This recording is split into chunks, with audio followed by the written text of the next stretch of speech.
Hello everyone welcome to Geetesh Arjun. तो previous class रे आम स्टांजा 4 ठारू 9 जाए कंप्लीट करथिले। तो आज आम बाकी स्टांजा एवं क्वेश्चन आंसर कंप्लीट करबा। First our friendship is one in a million. आम बंधुत्व लक्षे रे गोटिए। So let's hold on to it and each other. तेणु ये बंधुत्व को केबे हरैबा को दबानी। ये बंधुत्व को आम सुदृढ़ करिया आहुरी सुदृढ़ करिकी गढ़िबा, किंतु ये बंधुत्व को आम हरैबा को दबा नहीं एवं ताको ए बंधुत्व को आम बजाय रखा। ये बंधुत्व को आम बजाय रखा। We can not let this chance of pure bliss fly away. ये जो सुजोग आम ये सुजोग को आम के हाथ छड़ा करवानी।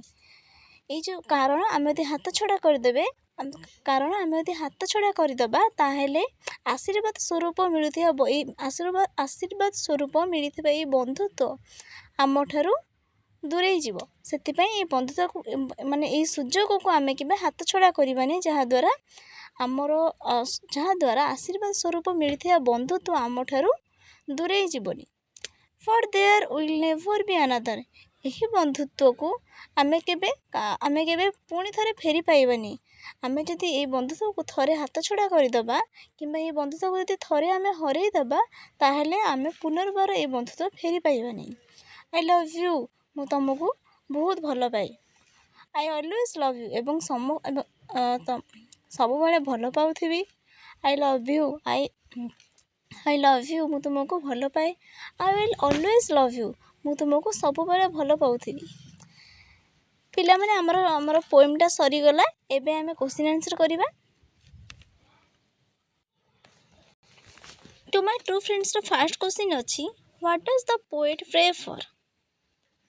कवि बा जहाँ माने एलिजाबेथ पोएट यही कवितार एलिजाबेथ जी कि कवितार पोएट कौन पाई प्रार्थना करिसेंती। आमे पिला माने आगे ट्रांसलेशन करबा, आगे आमे ओडियाटा कहबा चेष्टा करबा, तापरे से ओडिया को आमे ट्रांसलेट करके इंग्लिश माने इंग्लिश रे कन्वर्ट करबा, जहाँ द्वारा हमको बुझिया को सहज एवं सहज हेबो एवं हम यदि मन जदि घुसी न माने बिना घुसारे भी मन रही जिवो। The poet prays for keeping their friendship intact. Poet प्रार्थना करुथिले जे तांको बंधुत्व सबुदिन पाई रही थाओ। In other words, to my true friend रो क्वेश्चन आंसर करिबा। एबे आमे टू माय ट्रू फ्रेंड्स रो क्वेश्चन आंसर करिबा। 1 नंबर प्रश्न अछि, what does the poet pray for. Poet कौन पाई प्रार्थना करुथिले। The poet prays for keeping their friendship. Poet प्रार्थना करुथिले जे तांको बंधुत्व सब बेले रही थाउ। In fact for all time. Poet प्रार्थना करुथिले जे तांको बंधुत्व सब बेले रही थाउ एवं तांको बंधुत्व आगु को जाऊ। इन अदर वर्ड्स, अन्य अर्थरे she prays for their never ending friendship. से भगवान को पाखे प्रार्थना करुथिले जे तांकर एही असरंती बंधुत्व केबे सरी न जाऊ।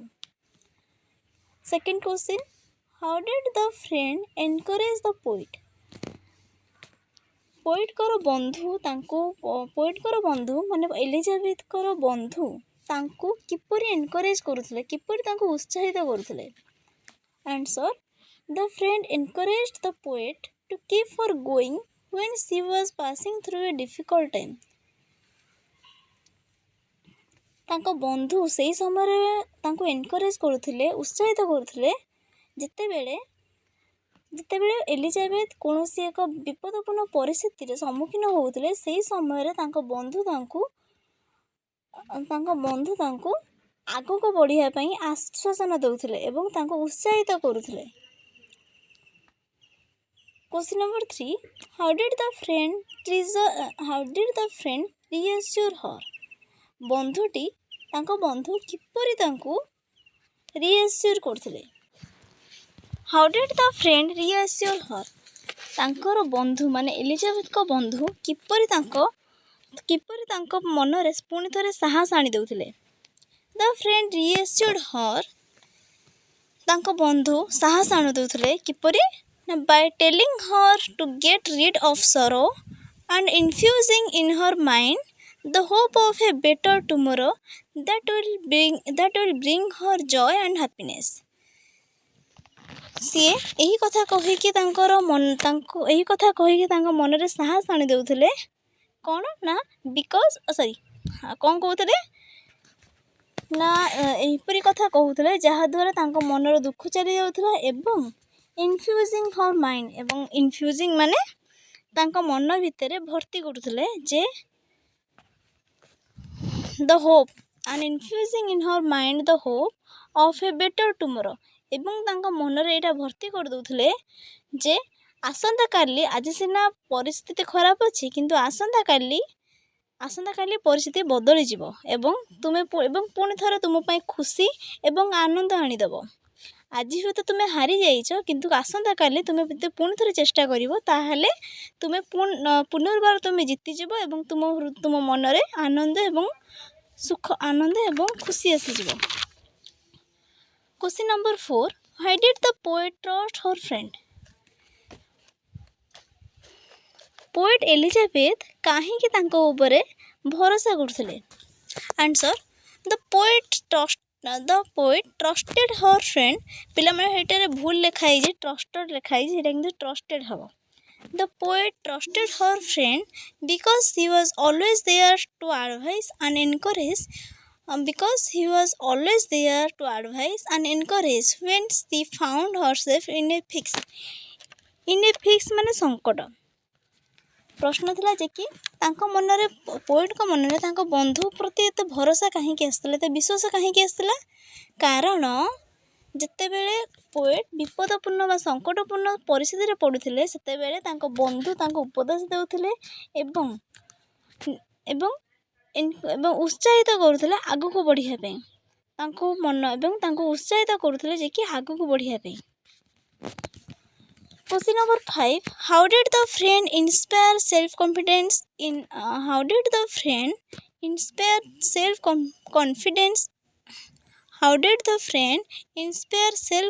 self-confidence in the poet? Question number 5 ଅଛି ଯେ କି କବିଙ୍କ ମନରେ, ମାନେ କବି ହେଉଛି କି ଏଲିଜାବେଥଙ୍କ ମନରେ ତାଙ୍କ ବନ୍ଧୁ କିପରି ଆତ୍ମବିଶ୍ୱାସ ଆଣି ଦେଉଥିଲେ? ଆନ୍ସର୍ ହେଉଛି The friend inspired self-confidence in the poet by telling her that she was capable of doing anything she concentrated on. ତାଙ୍କ ବନ୍ଧୁ କବିଙ୍କ ମନରେ, ମାନେ ତାଙ୍କ ବନ୍ଧୁ ପୋଏଟ୍ଙ୍କ ମନରେ ଏହି କଥା କହିକି ଆତ୍ମବିଶ୍ୱାସ ଆଣି ଦେଉଥିଲେ ଯେ that she was capable of doing anything she concentrated on. ସେ ସବୁ କିଛି କରିପାରିବେ, ଯଦି ସେ ଧ୍ୟାନର ସହିତ କୌଣସି କାମ କରିବେ ତାହେଲେ ସେ ସବୁ କିଛି କରିପାରିବେ। Then question number 6. How does the poet cherish the memory of her friend? Question number 6. How does the poet cherish the memory of her friend? ଚେରିଶ ମାନେ ମନେ ପକାଇଛନ୍ତି, ତାଙ୍କ ବନ୍ଧୁଙ୍କର ପୁରୁଣା ସ୍ମୃତିକୁ ସେ କିପରି ମନେ ପକାଇଛନ୍ତି? The poet deeply cherishes the memory of her friend. She wants to treasure her ready smile with great love. ସେ ତାଙ୍କ ବନ୍ଧୁଙ୍କର ହସର, ମାନେ ସେ ତାଙ୍କ ବନ୍ଧୁଙ୍କର ହସକୁ ସାଇତି ରଖିଥିଲେ, ପୁରୁଣା ସ୍ମୃତି ଭାବରେ ତାଙ୍କ ବନ୍ଧୁଙ୍କର ହସକୁ ସାଇତି ରଖିଥିଲେ ଏବଂ ସେଇ ହସ ତାଙ୍କୁ ଆଗକୁ ବଢ଼ିବାକୁ ସାହାଯ୍ୟ କରୁଥିଲା। Question number 7. Are the friends staying close to each other? ଦୁଇ ବନ୍ଧୁ ଏକାଠି ରହିଥିଲେ କି? Quote the line in support of your answer. ତୁମ ଆନ୍ସରକୁ ସପୋର୍ଟ କରୁଥିବା ଲାଇନଟାକୁ ଲେଖ। ଆନ୍ସର ହେଉଛି The friends are not staying close to each other. ଦୁଇ ବନ୍ଧୁ ପରସ୍ପରର ପାଖାପାଖି ରହିନଥିଲେ। The line we are separated by many miles is a case in the point. Then question number 8. How does the poet value her friendship? Poet କିପରି ତାଙ୍କ ବନ୍ଧୁତ୍ୱର ମୂଲ୍ୟ ବୁଝିଥିଲେ? In the poet's view, पोएटकर मतरे पोएट्सकर मतरे her friendship is great value to her बंधुत्व बहुत मूल्यवान थिला। She hopes it grows and survives for ever. सी आशा करथिले जे ए बंधुत्व सबुदिन पई रहिबो एवं आगो को जीवो। How does the poet value her friendship. Poet किपर बंधुत्वर मूल्य बुझीथिले। इन द पोएट्स व्यू पोएटकर मतरे her friendship is of great value to her बंधुत्व बहुत मूल्यवान थिला। She hopes it grows and survives for ever. सी आशा करथिले ए बंधुत्व आगो को जीवो एवं चिरदिन रहिथिबो। Question number 9 why does she call her friend extra special. बंधु को सी स्वतंत्र नुहे एक्स्ट्रा स्पेशल। स्पेशल माने कौन स्वतंत्र। एक्स्ट्रा स्पेशल होची कौन टिके बहुत स्वतंत्र। पोएट बंधु को बहुत स्वतंत्र बोली कहीं कहते। She calls her friend extra special because से बंधु को अधिक स्वतंत्र बोली कहते कारण she is her only genuine friend her guide and protector. कारण पोएटकर केवल सी ही जड़े बंधु थे जी कि सचोट बंधु थे आउ ठीक रास्ता देखौले एवं बचाऊले विपद समय आसिकी सेव करुले। She is her only genuine friend her guide and protector. Genuine mean सचोट। से बंधु को बहुत स्वतंत्र कहते कारण पोएटकर माने एलिजाबेथकर बंधु जी गोटे एकमात्र बंधु थे जी कि सचोट बंधु थे सेफ करते माने विपदपूर्ण अवस्था रक्षा करते ठीक रास्ता देखौले। Question number 10 what does the poet's wish. कविंकर विश कौन थिला। पोएटकर माने पोएट एलिजाबेथकर विश कौन थिला। The poet's final wish is to hold on the precious friendship forever. Poet कर शेष इच्छा थिला जे ए तांकर बंधुत्व को ए मूल्यवान बंधुत्व को सारा जीवन चिरदिन पाइंका रखिया पाइंका। पोएट कर शेष इच्छा थिला जे तांकर ए मूल्यवान बंधुत्व चिरदिन पाइंका जीवित रखिया पाई बा चिरदिन पाइंका रखिया पाई।